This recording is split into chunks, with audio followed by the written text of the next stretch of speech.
Greetings VFI News supporters and anyone else watching this video. Don't forget to give a thumbs up and tell your friends to subscribe.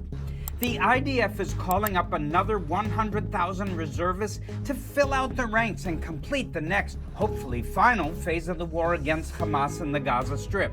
However, hundreds of thousands of Israelis marched in the streets last Sunday to protest against this plan, which includes a strategy that could put the remaining hostages being held in the Strip at great risk. Hezbollah is daring the Lebanese National Army to try taking its heavy weapons away, threatening to plunge Lebanon into a new civil war. And the Ayatollah regime in Iran is spending money on Chinese weapons while ignoring the worst water crisis to hit the country in a generation. All that and much more is just ahead on this week's edition of VFI News from Israel.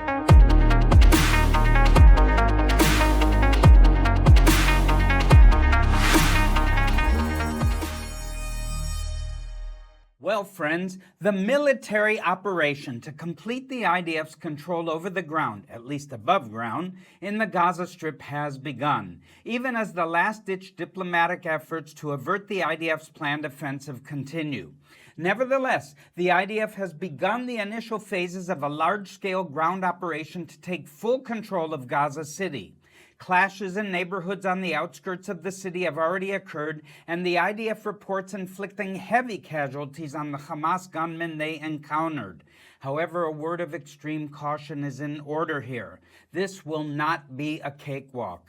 Gaza City is not really a city anymore. It's more like a large pile of rubble with quite a large number of buildings that are still standing, quite a lot of other buildings that are partially still standing, many roads that are blocked by rubble, and so on and so forth.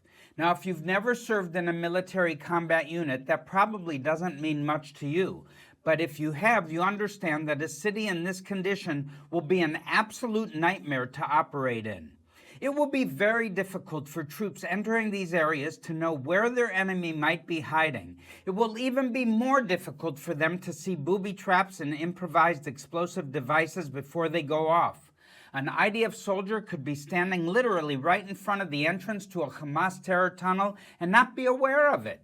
A terrorist could pop up out of such a tunnel, fire an anti-tank missile at a passing IDF vehicle, and be back down inside the tunnel before the missile even hits the vehicle. It's a very difficult situation, and so I ask you to join me in praying earnestly for these IDF soldiers who will have to complete this mission.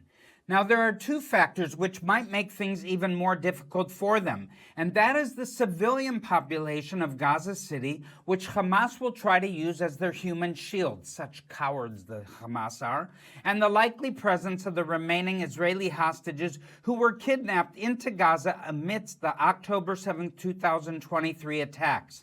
Hamas has reportedly made a strategic decision to move as many hostages as they can into the tunnels underneath Gaza City in order to try and make things just a little more difficult for the IDF.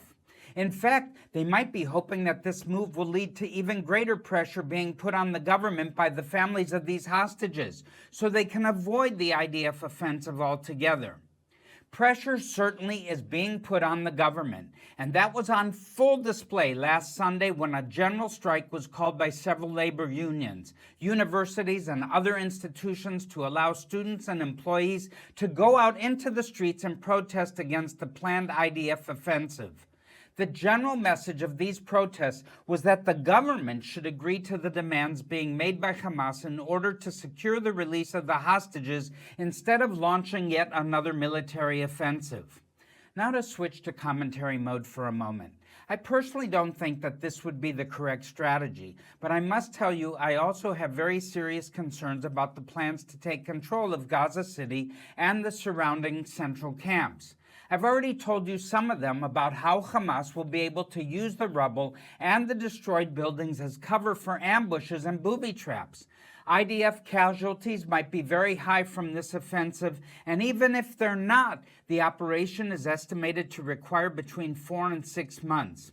That's a long time, and many of the reservists who are already being called up to take part in this operation are extremely and very tired. There are men and a few women who have homes, families, jobs, businesses, careers, farms, and many other things that they've been already away from for hundreds of days over the past 23 months. Now, I've mentioned before in these reports that the divorce rates in Israel are at scary levels these days. And that's just for starters. Substance abuse, domestic violence, household debt, and many other indicators of societal distress are also at disturbingly high levels.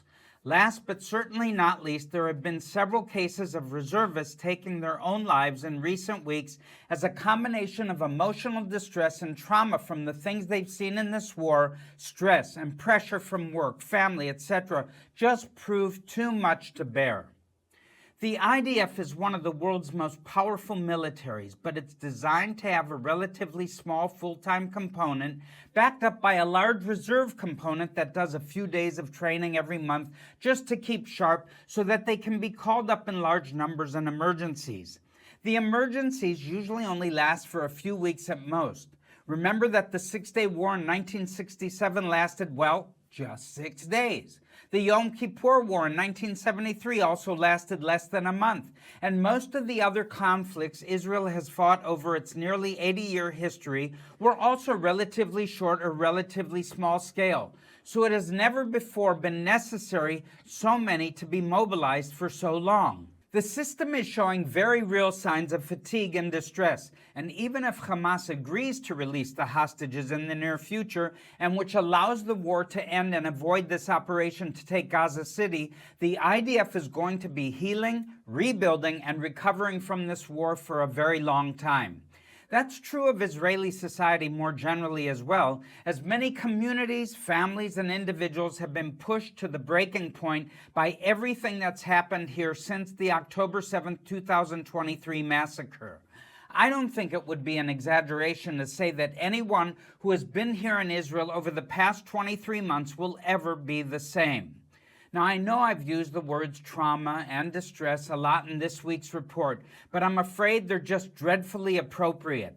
Many people are suffering from trauma, and they'll be dealing with the aftermath of that trauma for the rest of their lives. Many people are also in terrible financial, emotional, and psychological distress. Vision for Israel has never been as busy as we've been over the past 23 months, doing everything we can to provide for the physical needs of as many Israeli people as we can, and that includes Jews, Arabs, and everyone else who lives here. We've been providing bomb safety shelters to address the immediate need of protection from incoming rockets, missiles, and drones, and we've also been providing assistance to meet less immediate but still very crucial needs such as food, shelter, and more.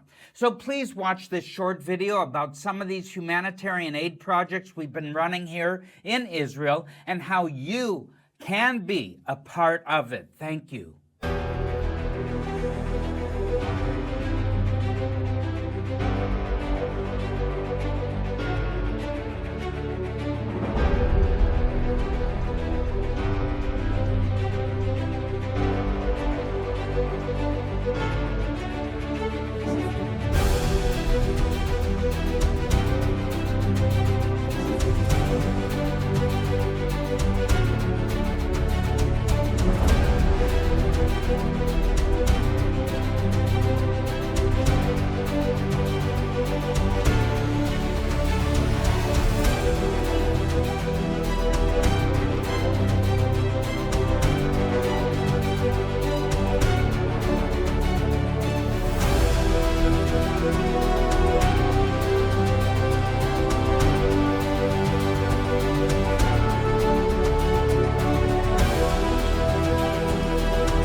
We all know that since October 7th, 2023, Israel has faced really tremendous challenges, not only because of the death and destruction that happened along the southern border of Israel in many of our communities, but also across the northern border, to where at one point we had over 100,000 Israeli residents and citizens, both Jews and Arabs alike, who had to evacuate their homes.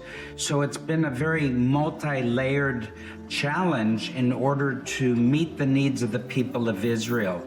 And that's where Vision for Israel has come to the forefront, networking together across the country with as many others as possible in order to meet the needs of people. And this is all from both security concerns to safety concerns to welfare concerns to even to the children who have lost their education and schooling.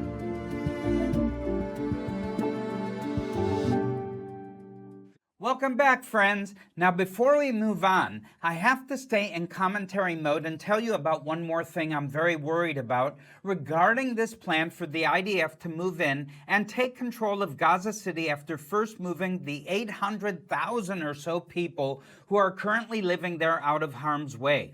Actually, there's two things I'm worried about. One, the second thing is likely to happen no matter what, and I'll talk about that more in a moment. But the first thing is, of course, the welfare of the remaining hostages. As I said before, Hamas is moving them into the tunnels underneath Gaza City in a deliberate attempt to put their lives in danger in the event of an IDF offensive. In effect, they're being used as both human shields and as a point of asymmetric leverage in the ongoing conflict with Israel. Needless to say, this is cruel and barbaric, but it's not terribly surprising. I share the concern of the hostages' families and supporters that they might not survive this situation. On the other hand, I also see the point being made by those who say the hostages might not live much longer in any case, as Hamas is deliberately starving them, as we've seen in the videos that Hamas has released.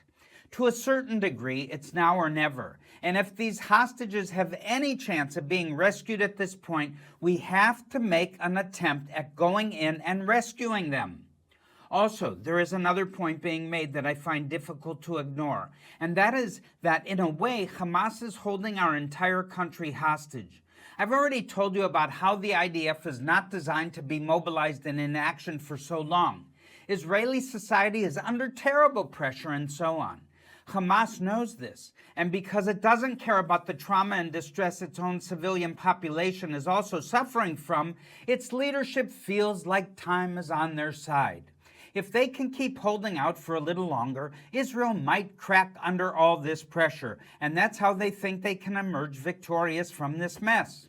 Well, I hate to say it, but they might be right. And once again, I ask you to join me in urgent prayer for Israel's leaders, its army, and its people.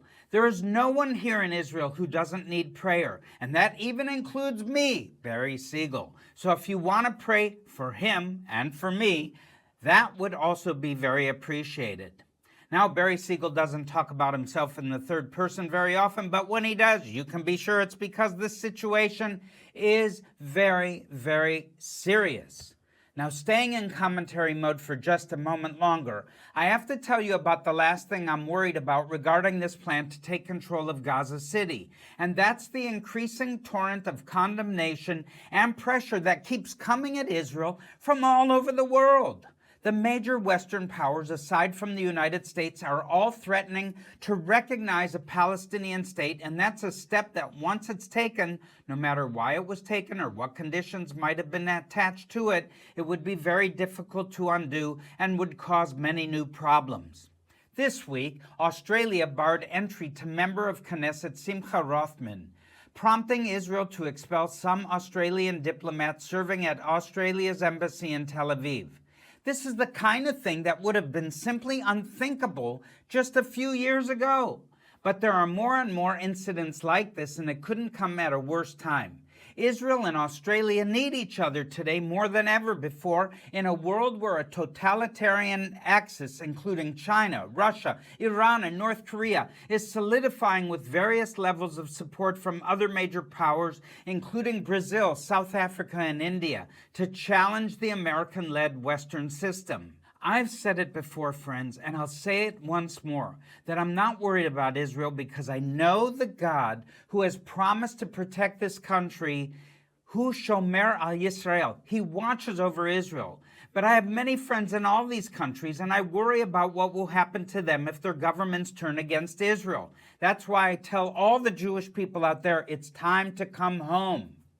Now, U.S. Senator Lindsey Graham from South Carolina put it crudely but succinctly when he told a group of supporters recently that, quote, if the United States pulls the plug on Israel, God will pull the plug on the United States, unquote.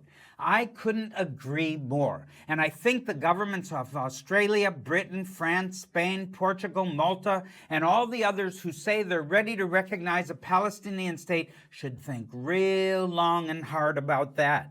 But I have to admit, it's not the only thing they have to think about. These Western countries have voting publics who have been whipped up into an anti-Israel frenzy by media portals who have lost all concern for the truth. They are repeating Hamas's talking points as if they were self-evident facts, and the people who consume their reports take them at face value. This motivates them to put pressure on their elected officials to do something about the supposed genocide that Israel is carrying out in Gaza. Now, although recognizing a Palestinian state won't actually do something about anything whatsoever, it's the only thing these governments think they can do that will put any kind of pressure on Israel. But October 7th made it possible for Israel to go back to the status quo ante, even though that would be very helpful for all these Western governments. However, there is some hope for an end to the war without the need for the IDF to move into Gaza City, as Hamas has reportedly given a positive response to the deal put on the table by the mediating countries this week. It is unclear if this will bring an immediate end to the fighting, as Israeli officials have already said it looks like exactly the kind of partial deal that Israel has already said isn't acceptable. But it's a good sign that Hamas has backed off some from their maximalist demands. However, things can change very quickly in an intense situation like this, for better and for worse. Furthermore, one reason Hamas might be ready to make some concessions, aside from the intense pressure they're under, is that they've already scored some points on the Arab and Muslim street simply by being the proverbial last man standing.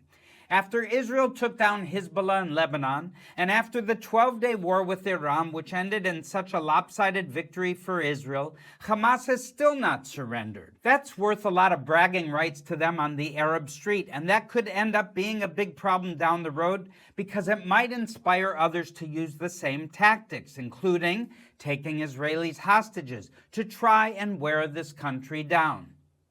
Now, I want to circle back to the subject of all those Western countries that have said they're ready to recognize a Palestinian state. They've also all seen a large increase in anti-Semitism at the grassroots level, especially in Australia. In this last week or two, several of these countries have experienced record-breaking heat waves accompanied by massive wildfires. We've seen this in Britain, Canada, France, Spain, Portugal, Italy, Greece, and Turkey, along with several others. Now, Israel also got hit by a severe heat wave this past week, but we were spared any large wildfires, and the temperatures eventually began to drop. Now, I'm not one of those people who point to every thunderstorm or earthquake as a sign of God's divine wrath, but I also don't believe it's a coincidence that these natural disasters are happening to these countries at the same time as the massive rise in anti-Semitism and the recognition of a Palestinian state. I could say a lot more about this subject, but we've got some more stories to cover and we need to move on. So to start out with, in Lebanon, the internationally recognized government is standing firm on its demand that Hezbollah disarm, and Hezbollah is standing firm on its refusal to voluntarily hand over its heavy weapons to the national army. These two Lebanese factions appear to be in a standoff, and a violent confrontation could break out at any moment, possibly dragging Israel into yet another round of violence on our northern border. But there is also another player in the mix, and that is, of course, the United States. This week, Special Envoy Tom Barak was in Lebanon, and he had some news for everyone. He said that after the Lebanese national government took the brave step of demanding that Hezbollah disarm, it is now up to Hezbollah to take the next step. Oh, wait, I'm sorry. I made a mistake. Barak didn't say it's up to Hezbollah to take the next step. He said it's up to Israel to take the next step. Really? Specifically, he wants Israel to withdraw all IDF forces from the 5 remaining strategic points in Lebanese territory that were set up following the war against Hezbollah last September. Now, the IDF took control of these points, some of which are only a few hundred meters inside Lebanon, because they are on the high ground, which gives whoever controls it the ability to see for a distance in any direction. That's important when an army is defending a border area or trying to prevent the other side from sneaking up on them. But Barak is focused not on appearing to take a hostile stance towards Hezbollah. In fact, in the same speech where he said Israel needs to take the next step in this process, he also made a point of saying that the United States is not taking a hostile stance towards Hezbollah, but merely serving in an advisory role to the Lebanese government. Friends, I honestly don't even know what to say about all this. Thomas Barak is a veteran Republican Party operative who is of Lebanese descent and has been doing business in the Middle East for a very long time. He definitely knows what he's doing, and he is a close friend and advisor to President Trump, who we can assume is signing off on Barak's actions. This latest move doesn't seem to be very advantageous to Israel, and candidly, it's difficult to understand what Barak thinks it's going to do for America's position in the Middle East. Well, definitely have to keep an eye on this situation and hope that Hezbollah doesn't decide to ruin the party for everyone by launching a fresh assault on Israel to try and rally support for themselves. They certainly have the weapons to do that if they decide to do so. Now, another group that still has weapons to fire at Israel is the Houthis in Yemen. Did you forget about the Houthis? Well, they're not firing as many as they used to, but they reminded us on Sunday that they're not out of this fight yet by launching a ballistic missile that sent millions of Israelis scrambling to the shelters once again. It was intercepted without causing casualties or damage, but these threats, along with the ever-present threat of Iran, which we'll talk about more in a moment, is what motivates us here at Vision for Israel to continue, and I say continue, placing bomb safety shelters in communities all over the country. So please watch this short video about this important project. Thank you.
Vision for Israel has been installing bomb safety shelters since actually around the fall of 2021.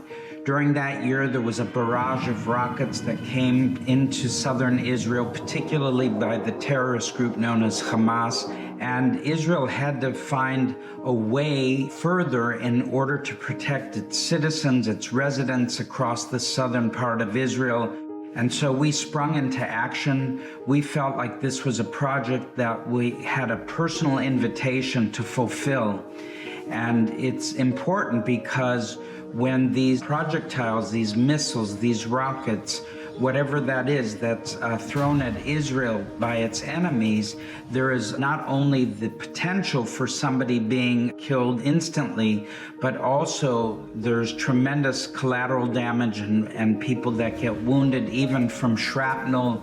And so if you place a safety shelter at a bus stop, or in front of a high school or community center or a kindergarten or any kind of facility that's publicly accessible, the people can run into these shelters.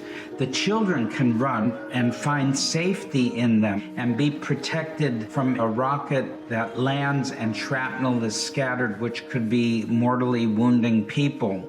So it gives not only a physical protection of security, but also an emotional sense of security that you know having a shelter that you can run to in the street, outside of a store, somewhere publicly accessible, not just in someone's home, but out in the open, gives a sense of security. And I always believe that it's important for us to refer to Scripture. And Psalm 91, the whole chapter talks about God providing us a shelter. And we have seen amazing deliverances from enemy rockets as a result. And now we've installed over 400 shelters across the southern and northern borders of Israel. And they weigh 30,000 kilos each, or that's 30 tons. And it's a lot of weight on rebar and concrete that's been specially mixed, and also with a special metal ramp that allows physically impaired people to be able to come up in a walker or a wheelchair on a moment's notice. In many of these areas, residents don't have any longer than between 5 seconds to maximum 45 seconds to get into a shelter to be protected. Welcome back, friends, and you are my friends. Surely you are. Now we're almost out of time for this week's report, but I need to tell you about some angry rhetoric coming from Iran's leadership. They appear to be very upset and embarrassed because no one is taking their claims to have won the 12-day war in June very seriously. I wonder why. In fact, even some of the regime figures are starting to publicly admit how badly they lost it. And this is prompting some others to say that they're not satisfied with that, and essentially they want a rematch or maybe a do-over. They're also putting the money they don't really have where their mouths are, buying large quantities of weapons and ammunition, mostly from China and North Korea, in an apparent effort to prepare for another round of fighting with Israel and the United States. This is money they should be spending on addressing the terrible heat wave and accompanying water shortages their long-suffering population is coping with this summer. Wow, I need a glass of water myself. President Pezeshkian did something remarkable this week and made a public speech in which he candidly admitted how bad the weather situation already is and how much worse it might soon get. Now, this was greeted with fierce anger by the IRGC, which said Pezeshkian's speech damaged national security.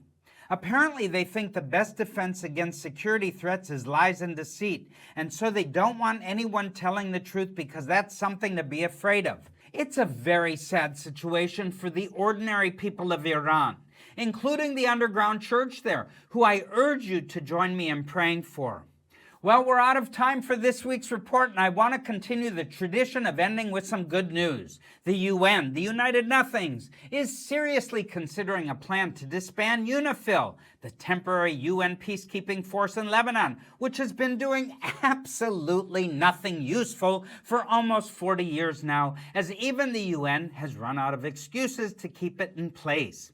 Even France, which has proposed renewing UNIFIL's mandate for another year, acknowledges that after that, it'll probably be the time to wrap it up. Well, that's good news, especially for citizens of countries whose taxes go to fund the UN's nonsense. So with that, I'm Barry Segal, and this has been another episode of VFI News from Israel. Shalom.